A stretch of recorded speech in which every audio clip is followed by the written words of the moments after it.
Welcome to NWA Cane Corsos Podcast, where we talk all things dogs. Hey everybody, welcome back to another show. We got a really special guest this time. We got my boy Angel. Angel, you tell the audience all about you, man. Hey, how's it going, everybody? I'm known as the dog breeding educator, the scientist, Mr. Double Muscle Line Bulls, Breeders Hacks. Just a dog breeder that's been educating the world through educational content on how to breed dogs at the highest level.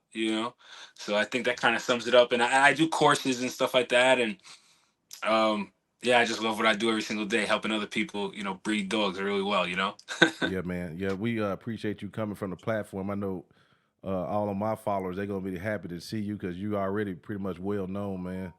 We Thank you. talked about going over some reproduction. Hold on one second. Yeah, sure. Okay. All right. Like we Knock my talked, like headphones off. raw and uncut, Yeah, live. That's the yeah. best way to do it. This isn't scripted. I'm going off the top with it. That's right. That's right. So, so my channel is, educational channel, just much like yours, but we deal with bigger dogs, and we're gonna get into that later because I know you into the borobles. So, but Yeah. we'll cover that later. Um, so reproduction. What are things you can do? I tell you what. What are the signs when it's time to figure out what to do with that female when she's in heat? Um. I mean, honestly, it's even prior to her coming into heat. I mean, honestly, you want to have a game plan. You don't want to just go into it aimlessly. I mean, I've seen so many people that, whether it's a female or even whether it's a male, sometimes I'll help local breeders and stuff like that. They'll come to me and want to do their breedings, and they're like, I've never had the dog bred, or I'm talking about their stud or anything like that ever before, and they're just hoping that magic happens. You have to have a really thought out plan before you're just going to say, well, when she comes into heat, I'm going to breed her, you know? Mhm. Um, so to me, that comes down to, who's the dog you're breeding to? Are you getting ship semen? Are you doing the breeding locally? Because that's going to play a big part as far as your timing of your breedings. You're going to be a lot. It's going to be a lot more stringent if you're getting ship semen, or maybe you're using frozen semen. Which is frozen semen. You have to be even more precise. So you want to really, honestly, the best advice I could say is whether it's going to a vet, whether it's speaking to a fellow breeder. Like for someone that is just starting, I would try to reach out to someone that's already gone through the breeding process successfully to try to help put together a good game plan. Who's going to do your AI? Who's going to do your breeding? Who's going to do your Mhm. TCI? Who's going to do your surgical? So, if to sum it up, if I had to start over, like brand spanking new, I'd try to find someone who has already gone through it. But ideally, you're going to want to get your females, get them, make sure they're healthy. It's ideal to be healthy, or just get like have the vet do a visual examination with an endoscope, make sure everything looks nice and healthy. Typically, what I would do then is give her like deworming and all the necessary things that she needs. Um, Sometimes I do a little light antibiotics, and then at that point work with someone, because if you're very very new, you're probably going to not be that fluent with progesterone testing, and especially on a breeding, you don't want to be messing around and learning on your first breeding. You want to make sure that you get puppies, so it's ideal to find someone who does progesterone testing and work with them side by side to time once your female actually comes into heat. When will be the right time after you test her through progesterone to find out when she'll be ready to be bred, and then that person will instruct you on when it's time to, whether it's naturally do the breeding, have the semen shipped to you, whatever the case may be, and hopefully help you perform the breeding as well. I think that kind of, to try to Right. condense a lot into a little. Right. Yeah. And because you go into real nice detail on your show about these things, so Yeah. that we're gonna make sure they follow you and everything.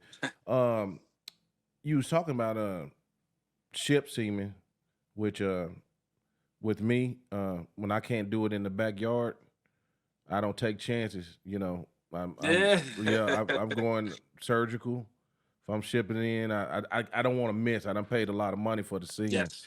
Yes. Um, but you ship a certain way. What is the product or method you use to ship semen, and why do you believe in it?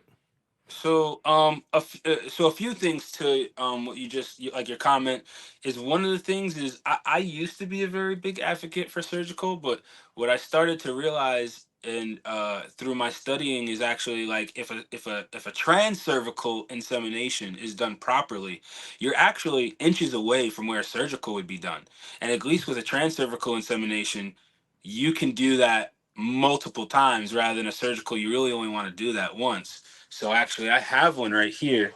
This is like, you know, what I use when I'm doing my breedings. And Mm. there's a giant camera right there that allows me to see. And as long as you're penetrating the cervix, um, like I said, you're probably inches away from where surgical would be done. Mm-hmm. So I'm a very big advocate for transcervical insemination now, but it has to be done properly. Right. Um, Now, when it comes to the next part of your question, like shipped semen and stuff like that, um, I use the Hoke extender whenever I'm shipping semen. I find that it's a non-dairy extender, so with extenders like that, they just respond very well to the dog semen. And I've had a box. I had a box just like this. I had a box just like this, and I wanted to see how long the sperm would last for, because that's a very big thing when you're getting shipped semen, whether the semen's getting shipped to me or I'm shipping it for someone else. Um, Sometimes weekends become a problem, Mm-hmm. or it's a holiday. What if it's Right. Memorial Day? What if it's President's Day? Whatever. So with the Hulk extender, I was confidently able to have the semen stay alive in a shipping box like this.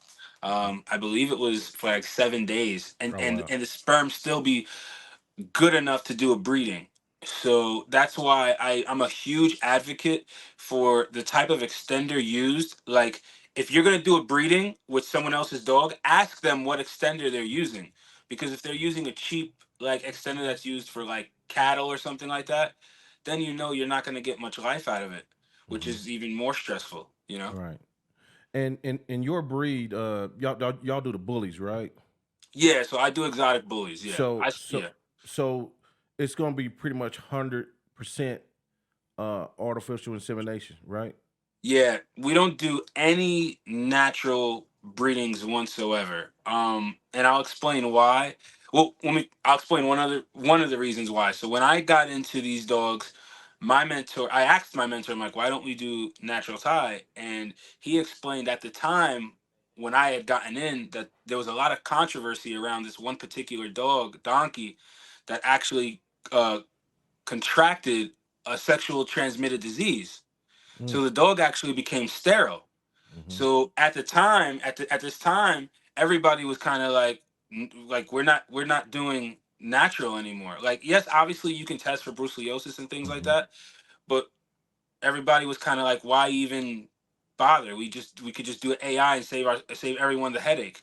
So Right. it was this one dog that, like I said, the guy was allowed to do natural breedings, and people could just bring their females, and he'd let his dog smell all up on your female and stuff like that, and you don't know if the person's female is clean or dirty or not, or whatever the case it may be. Vice versa, you don't know if the person's stud is clean or dirty or not. So this dog contracted that disease, and some of these sexual transmitted disease will make your dog go sterile. Where if your dog contracts it once, that's it. That dog is done. Yeah. So after that, we don't even bother anymore. You know? Mm-hmm. Mm-hmm. So this is a little bit off the subject, but kind of on the subject. I want to know personally, if you're going to start your program, what are you going to start with, female or male? It has to be females. Has to be. Um, especially especially the way the market is. There's a lot of nice males out there, Mm-hmm. and especially if I was just starting out, um, it's really hard to get your stud out there. And the first thing people are going to ask is, well, what's his productions? What does he have? What is he throwing? Hmm. If you're not getting great stuff off of him, what makes you think that someone else is going to believe that they're going to get something great off of him? You know, so I believe in having your females, and then when you have enough females, I mean, then at that point you can create your own stud, and you can breed him to your females, and you can show what he can do, and then at that point you don't have to, worry. People will see what you're producing off of your dog, and they'll hopefully want a piece of that. You know. Right, right. And so you mentioned about things to do with your female before you breed her. What about the male? Is there anything special you do? With the males, I just try to keep them in tip top shape.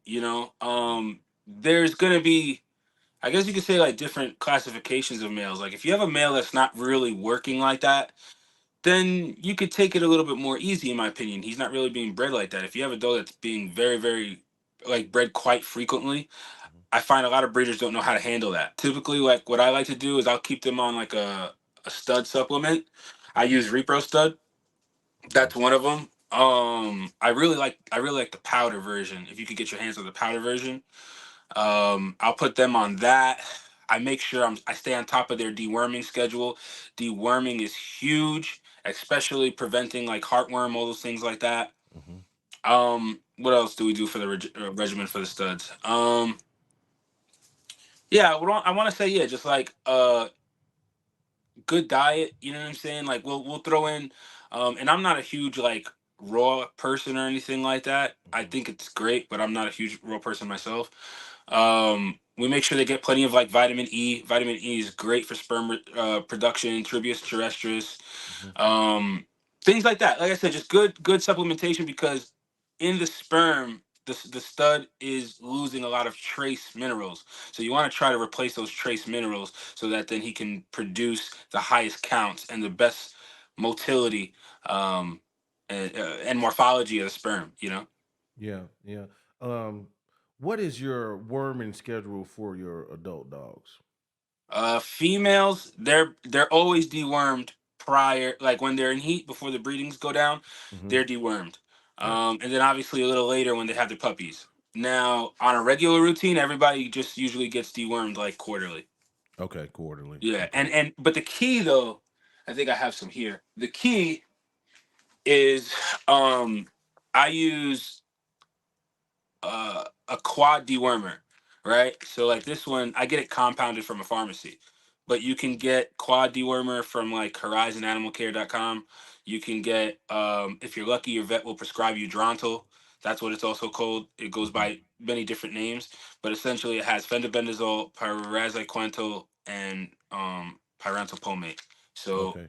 a lot of people use just one of the dewormers, and that's why they're not usually killing all the worms. When you use something like this, and especially if you use it for 3 days, you kill everything. Right, right. So hit them 3 days in a row with it. Yeah, yeah, because essentially, like, if you look at Nemex 2, that's Pyrantel. If Hmm. you look at Safeguard or Panicure, that's fendobendazole. But this has all of them in one. So that's what makes this, like, probably the one of the best dewormers you could get your hands on, you know? That was good. Yeah, that was a good one. Okay, I didn't know about that one. Yeah, Yeah, yeah. yeah. And So fendobendazole like will kill a lot of things like Safeguard and Panicure, but then it doesn't kill all the things that Nemex does. And right, Nemex kills decent things, but then it doesn't kill the things that Safeguard and Panicure kills. So right, then I started to find myself. I'm like, what am I going to use as a dewormer? Am I just going to use all these and make some kind of crazy routine? And then I found out that they sell an all-in-one, and that's what I use. right. Okay. So you get your semen in, and then you're gonna start to let's talk about timing of Yeah. the AI and is there any I'm a double up on this question. Is there Okay. any difference in machines when you're talking Yeah. about, A you hundred know, percent. okay. And that's what makes it difficult, like somebody in my position, because not only do I do a lot of breedings for myself, not only do I do a lot of breedings for, I don't even want to say people locally, because I get people who, I got a guy driving from like 3 states away to come just to for me to perform a breeding for him. But with all the breedings that I do, what makes it tough is I also sell the machines. So now I sell these machines to breeders that I educate through YouTube. But now it becomes tough because vets have their own machine, and they're not too familiar with these other machines that are in the marketplace that people could get for themselves. So the best way, the easiest way I could describe it is there's a ton of different machines out there, right? Mhm. There's a Wanfo machine, there's Minivitis, there's an IDEX machine, there's HealVet machine, there's BioNote. The list goes on. There's tons of machines out there now, right? Mhm. They all do the same thing, which is measure the levels of progesterone in the dog's blood in order to dictate when the dog is ready to be bred, right? Mhm. The problem is a lot of vets are only used to the one machine being the IDEX machine. To them, that's like this is the one and only. This is all we ever use. So if I go in and tell them but then they test on their machine and they see that the dog is a 3, the first thing that the vet is going to tell me is that your machine is wrong. You shouldn't go off of your machine. You shouldn't go off of its results. All that stuff, it's incorrect. Meanwhile, they go off of different forms of measurement.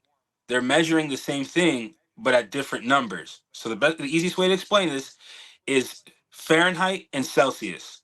So I believe that like 38 degrees Celsius is like close to 98 degrees Fahrenheit, right?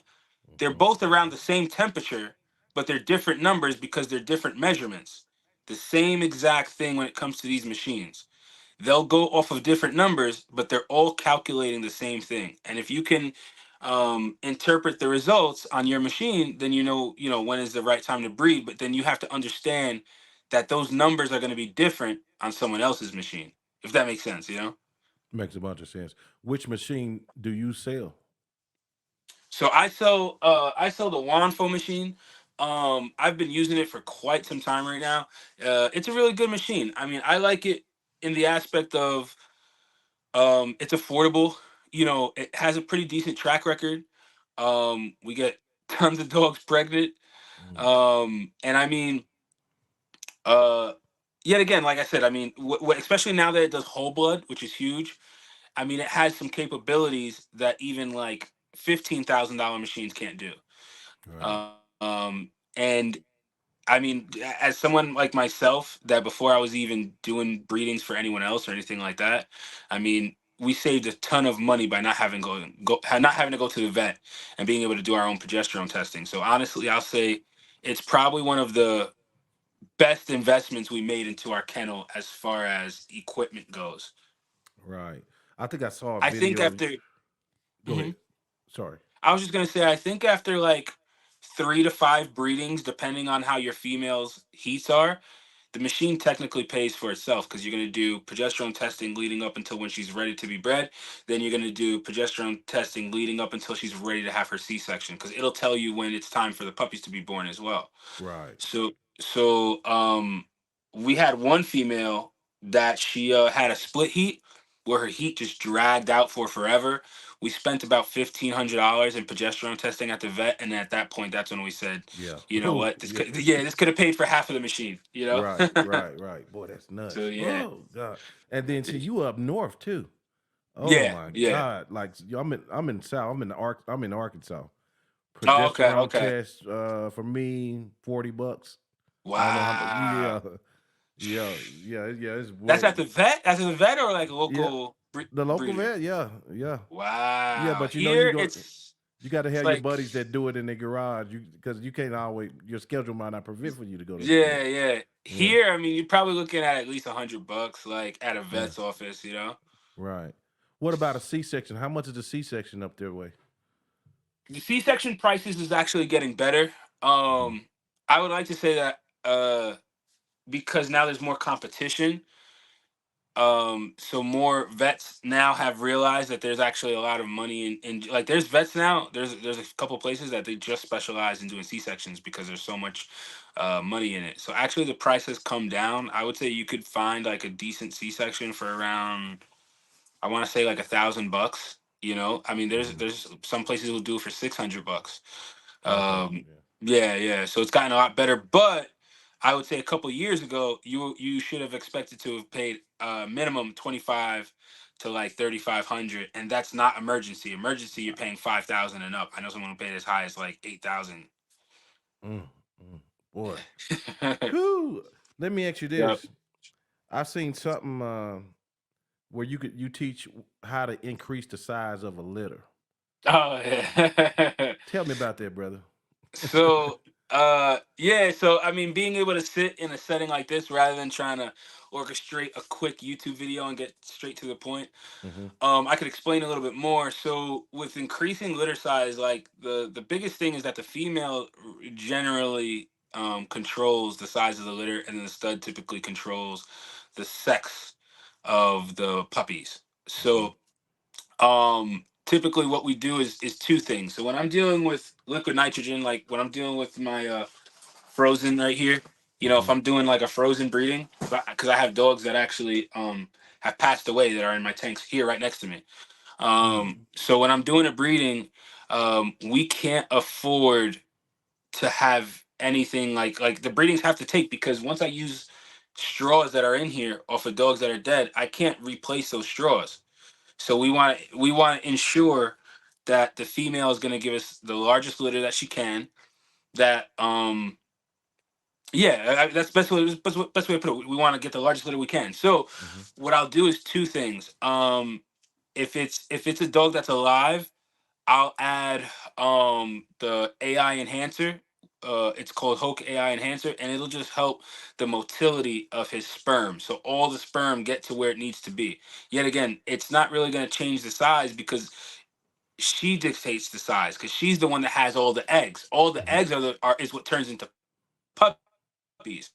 Right. But we make sure that all the sperm are there, ready to if turn the eggs into puppies, to make it simple. So what we'll give her in order to increase litter size is gonadorelin. So I was turned on to gonadorelin by a really good friend of mine. He worked at a vet's office and things like that, and they would actually use this like for cattle.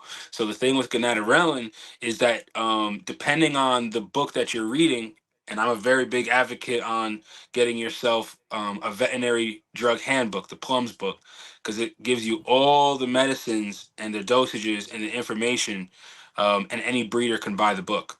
So depending on the book that you're looking at, it explains that gonadorelin is an ultra ovulator, which helps them ovulate and release more eggs. Like I said, depending on the book that you're reading from. And actually, in one of the books that I was reading from, it actually also helped the fertility of the cattle that they were using it on by, I believe it was like 40 to 50%. Mm-hmm. So that's why we use it basically. You know what I'm saying? Right. Like, Right. we've noticed that when we use the gonadorelin, it allows us to she ovulates better and releases more eggs, and in turn gives us larger litters of puppies. Okay. What is Yeah. your beliefs on uh breeding a female back to back? Do you believe in Oh yeah, I splitting it breed up? back to Okay. back. Yep, Okay. yep, yep. Yeah. So I breed back to back because I mean, from the reproductive specialists that I follow, and what I believe, um, they basically explain that and it makes sense. I mean, the female, her uterus is going to take a pounding whether she gets bred or not. So you might as well, as long as it was a healthy pregnancy, you didn't have any issues or complications, she should be good to be bred again when she comes back into heat. Now, Mm-hmm. if she was out in the wild, she'd be getting bred right back to back, and the great thing about it is if you get these breedings done quickly, she can quickly become a pet home and be Yeah, she does. Yeah. yeah, and still be very young, and still be able to have plenty of life, and be very fulfilling to somebody's family, Mm-hmm. so um when you look at the dog going through their heat cycle, like I said, their uterus actually does take a pounding. So it's best if they're healthy to just get the breedings out of the way, so then she can have the rest of her life, Right. Right. Um. And one thing you said, like in the wild, we always talk about on this channel of trying to breed like Mother Nature. You know what I mean? Don't try to. And I read something Yeah. somewhere too that even like even a woman when she has a baby, you ask Hmm. her what's easiest, the ones back to back or the ones far in between? And if you ask any of them, maybe like the ones right back to back, like everything's Yeah, still, yeah, yeah, exactly. Yep, right. yep, yep. So So, I mhm. go ahead. No, you go ahead. No, and I was just gonna say, and then that, and in my experience, when you try to give those big gaps, that's when you start seeing the problems. You know, that's when you start seeing like, oh man, she caught a pile or something like that. You know what I'm saying? Hmm. It's actually like, and especially if the dog does get a pile, it's actually ideal. You want her to have puppies, and you want to get the C-section. You want to get everything out. You know what I'm saying? Hmm. So, yeah, I believe, and like I said, some of the best vets. Like I have a great friend who's the head of genetics and reproduction at one of the best schools for veterinary in the country. And she said back to back is the way to go. Gotcha. You said Pyo, and you're Hmm. talking about Pyometra. Will you tell the audience of what the dangers of it? Oh And, yeah, yeah. yeah. I mean, so Pyometra is really just a pus-filled uterus. So essentially, the dog catches an infection inside her uterus. There's two versions of it. It can be open or it can be closed. So you might see like a pus or a discharge coming out of the dog's vulva. Um, that would be like an open pile. Sometimes what happens is the cervix it closes up, right? And now the I'm sorry, the cervix it closes up, and now the pus is trapped inside the uterus. So now that's what we call a closed pile. A pyometra untreated can be lethal. The dog will most likely die. Will most likely die. So that's essentially what a pyometra is, and the first being an open is actually very easily treatable as long as you know give her the proper antibiotics. A closed pyometra, to the average novice breeder, you're probably just going to want to spay the dog. You're Mhm. not going to want to go through the headache of trying to treat it. You know, um, it is treatable, but that's like I mean that's you're talking about that's something that's very very difficult and very advanced to do. Okay. Okay. And everybody, I want y'all to, if you don't know this guy, this man, the way he's dropping these jewels, this ain't nothing. This guy, he had, like he told you, he sells machines, he sells all kind of stuff. I mean, when they call him the scientist, they not bullshitting, you know what I Yeah. mean?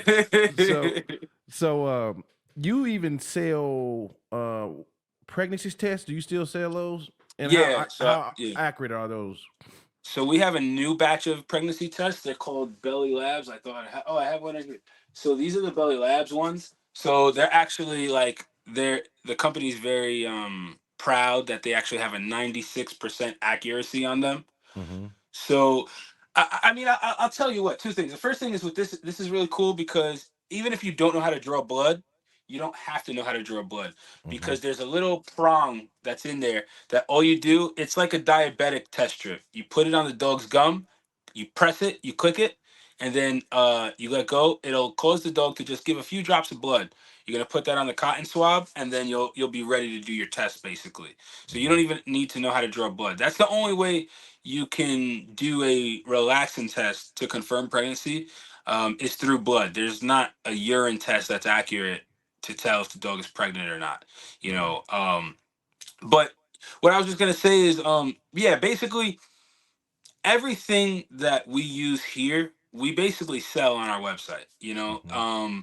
everything that we've found to be helpful and useful that you probably just can't go to your local store and purchase, we Mm-hmm. sell on breedershacks.com. And it was one of those things that we were just like, you know what? So many people were asking us what we use for this or what we use for that, that we were like, you know what? We'll just create a website and allow people to purchase it from us. And I mean, honestly, it took off. It took off. And I think it's one of those things that, yeah, I mean, because vets are not gonna they're not gonna show you how to do an AI or TCI or stuff like Right. that. You know, they want you to keep coming back to them. So Right. it's very self-liberating having this information, you know, and like I said, we give you the tools and the products to be able to do it yourself, you know. Yeah, yeah, you really do, man. I mean, when y'all see it, guys, y'all gonna be shocked. I'll give you a prime example. You know, it's a weekend. The dog, something happens to the dog. Dog's dehydrated. having a bag of IV fluids can literally be a life or death situation, you know? And that's something that, if you're cool enough with your vet, you could just say, "Hey, could I buy a bag of could I buy a bag of IV fluids off of you?" You know, and they generally will sell them. I mean, my vet sells them for like 45, $50 or something like that. So, I would say like a light starter kit of maybe like some of the essential antibiotics that could potentially be life saving to your dog. Like I said, IV bags. Um, Clavamox is a big one. Cephalexin is a big one, and they're very easy to get your hands on.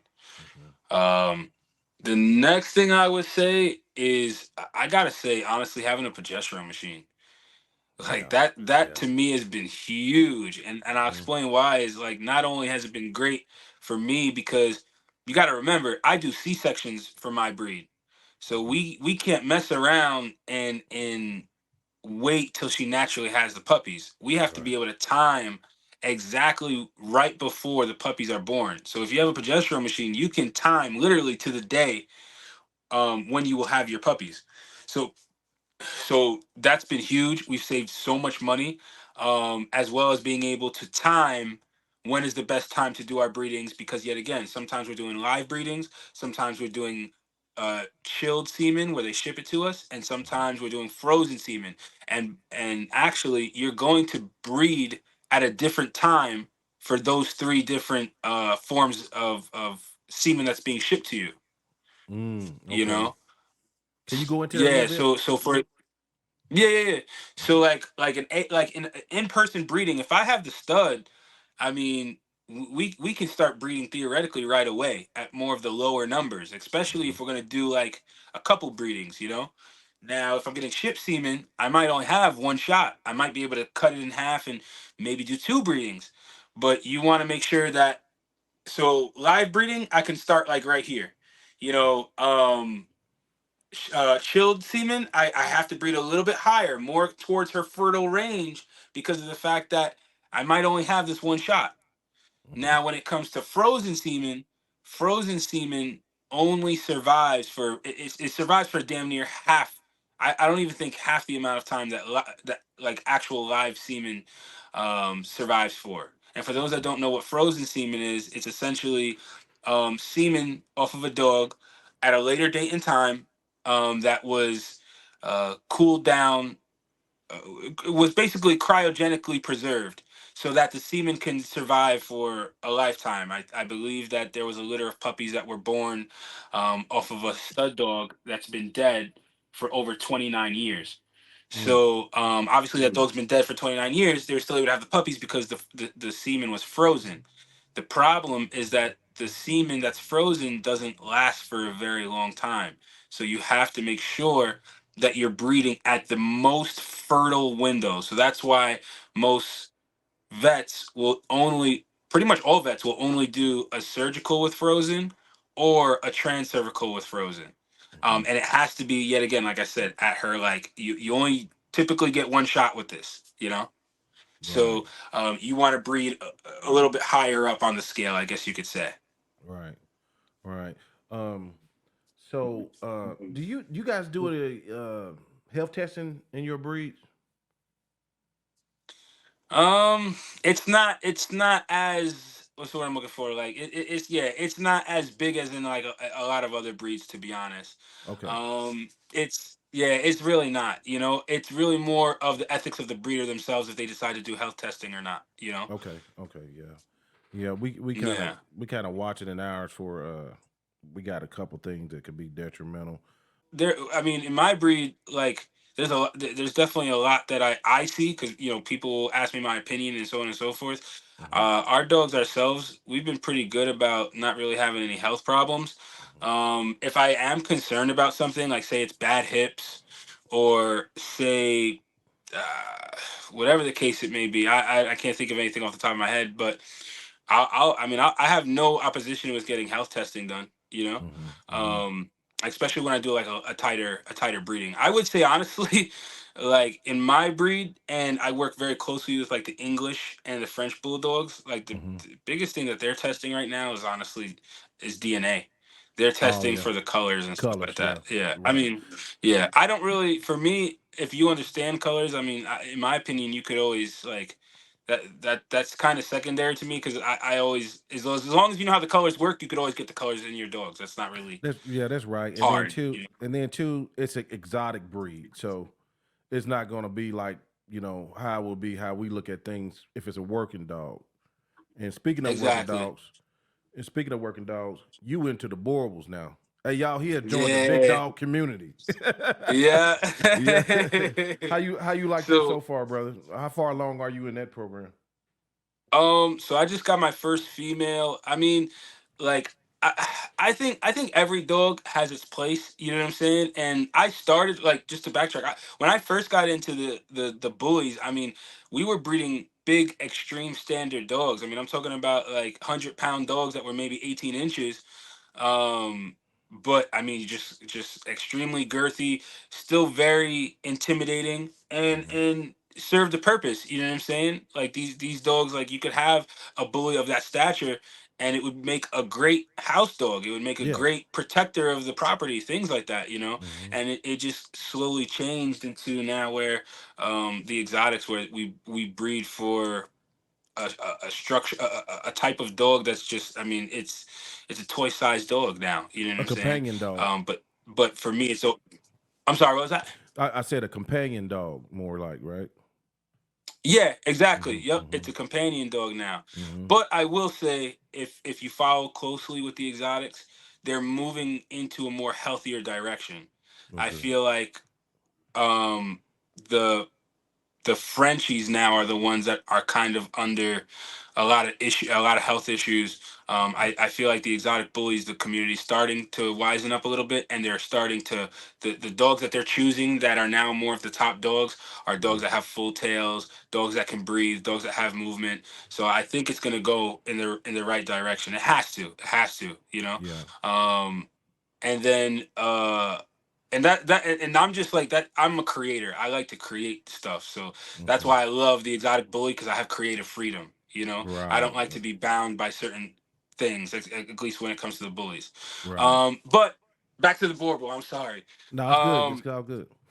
I love the Borbal. Like, I mean, honestly, if I would have known about this breed years ago, I would have got one so much longer. Like, greatest this puppy is probably the smartest dog I've ever had in my life. I mean, and I've had other dogs. I've had Rotties, I've had German Shepherds, things like that. But this dog, I mean, she's absolutely amazing. And when I first started to find out about these Borbals, I fell in love with them because of um honestly, before I found out like their amazing temperament and everything else, what really gravitated to them, and I'm gonna be honest, was their structure.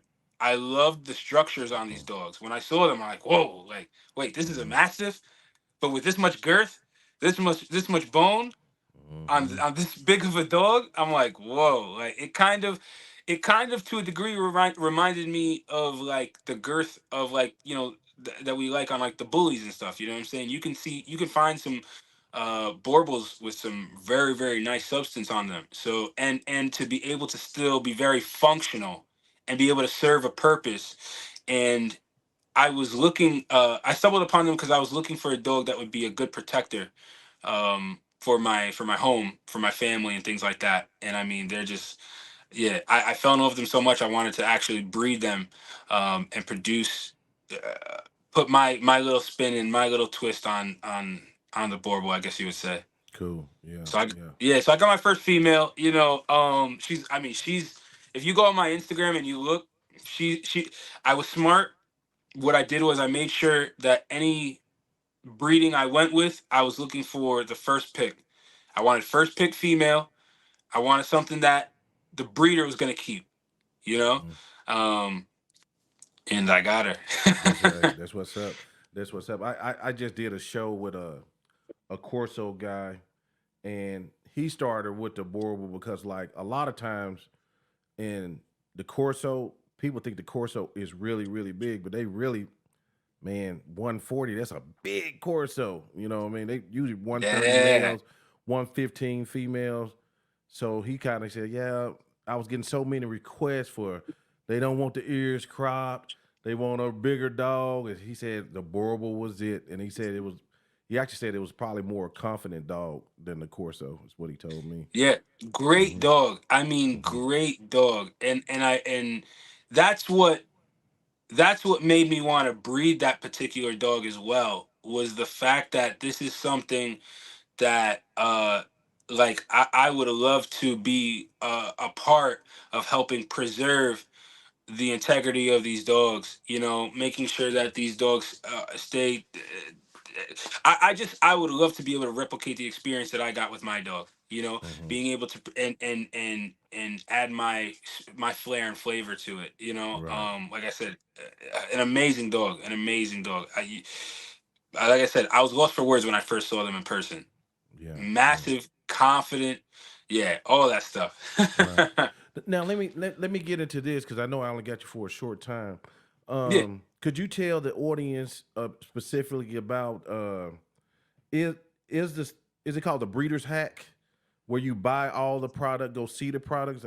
What are we dealing with right there? I'm sorry, you had cut out. You said, Oh, okay. I where want they you can to find everything? Yeah, where can they find all of where you buy the products and your channels, and I know you got the Dog Okay. Breeding Chronicles, all that good stuff. Yeah. So, yeah, anywhere dog breeding related, you'll probably find me. On YouTube, Double Muscle Line Bulls is my personal YouTube channel. Then there's also the Dog Breeding Chronicles, where I sit down and do a podcast just like this with one of my mentors, and we talk about everything. You know, they're usually like a half hour long, and just like you got some of the information here from this this episode, that's all we do on there. Then I also have Instagram, Double Muscle Line Bulls. I'm on Instagram, and I post a lot of content as well up on there. I post like my day-to-day stuff, things like that. Breedershacks.com, that's where all the products are at. I even actually have an information center where some of the dosage charts for things like stuff as simple as puppy health records, the ones that I use, I have free PDFs that you could go on there and download. Puppy health records, stud contracts, the list goes on. They're all in the information center. They're free for you guys to download. And then I also just recently started breedershackscommunity.com, which is actually a community, a live community where people can just like-minded individuals that want to come together and be able to talk about their experiences with dog breeding and share information and knowledge. So it's like a Facebook for dog breeding, I guess. So we have the Breeders Hacks community, and then the last thing is in actually 2 weeks every year now I'm doing this is I do a hands-on dog breeding seminar where I show how to do progesterone testing and AIs and all that stuff in person. Where is this going to be held? So this one's going to be so far I've done this is going to be my third one. So I did one in New Jersey last year. I did one in California, and then I'm doing in 2 weeks. I'm doing one in New Jersey again. Okay, cool. We gotta get this brother in Atlanta so we can get him in the middle of the country somewhere so we can reach him. Yeah, they've been asking. I gotta get out there for sure. Yeah, so man. Yeah. So like I said, anywhere dog breeding is at, I'm there, and my goal is just to try to help, liberate the breeders and give as much information as possible, because I was fortunate enough to have a mentor that was willing to teach me everything. So I just take that information and share it with you guys. Man, awesome, brother. I appreciate it. Okay, man, I'm gonna let you go because I know you're a busy man, and we sure do appreciate you coming to holler at us. Most definitely. I appreciate you guys having me. Hopefully we can do this again soon. We want you to, because there's some more topics I want to cover. I want to get into the specifics of line breeding, inbreeding, all this good stuff. Whenever you got time. You more than welcome to come back. Yeah.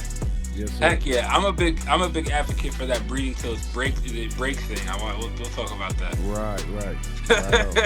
All right, guys. We'll see y'all on the next episode. All right, everyone. And that wraps up another episode of NWA Cane Corsos. Thank you for being a part of our Cane Corso community. Remember, You can stay connected with us beyond the podcast. Find us on all major media platforms by searching for NWA Cane Corsos. Whether it's Facebook, Instagram, Twitter, or YouTube, just hit that follow button to join the conversation and get the latest updates. If you have a burning question or want to apply to be a guest on our show, we'd love to hear from you. Simply shoot us an email at nwacanecorsos@gmail.com. And if you're a business interested in becoming a sponsor, reach out to us at the same email address. For more resources, exclusive content, and links to all our social media profiles, visit our website at nwacanecorsos.com. It's your go-to destination for everything dogs. Thank you once again for tuning in, and we can't wait to bring you more exciting episodes where we explore the fascinating world of dogs.